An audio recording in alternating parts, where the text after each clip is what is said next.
Hi guys, welcome back to our channel Financeable.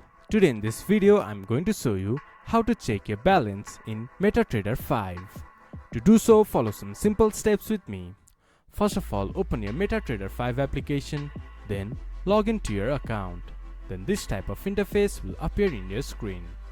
From here, you can see terminal section on the bottom of the screen. If this doesn't appear in your screen, just press Ctrl+T. Then it will pop up to your screen. From here, go to Trade section. In Trade section, you can see Balance, Equity, Free Margin.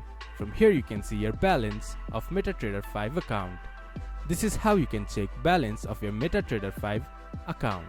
This much for today's video. If you guys find our video helpful, please leave a like and comment. And do not forget to subscribe our channel and hit the bell icon.